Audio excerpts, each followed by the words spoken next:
What if the Library of Alexandria never burned? The ancient world was obsessed with lists, like the ancient Greek writer Pliny the Elder spent years compiling a list of all the books in the Library of Alexandria. There are said to be 400,000 scrolls and 90,000 books in there. That would make it the biggest library in the world for about 300 years until the Roman Emperor Caligula opened up his own personal library in Rome. But you know what? Even though it was the biggest library in the world, it still was uneven close to being the best library in the world, because that title belonged to the Library of Alexandria. Why?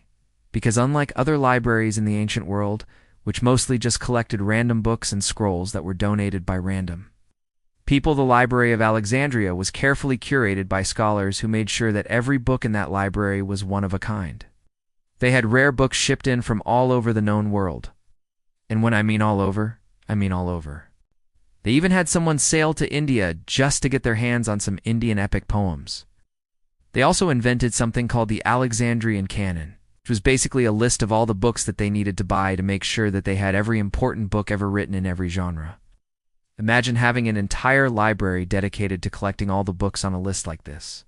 It would be every book lover's dream come true. But sadly, it was also every book lover's worst nightmare, because in 48 BC, Julius Caesar decided to wage war on Alexandria, and he burned the library to the ground. But what if he didn't? What if the Library of Alexandria never burned down? Would we have all the knowledge of the ancient world in one place?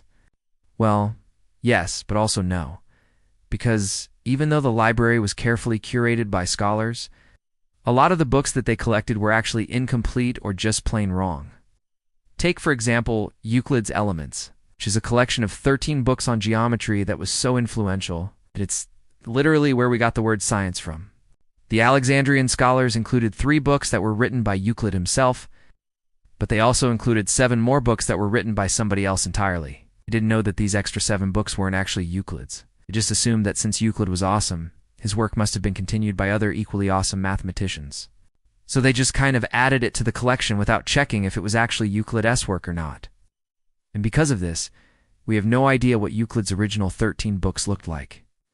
Which isn't ideal, but also kind of hilarious to me, because imagine spending all this time creating the perfect library only to realize that some of your books aren't even in the right section.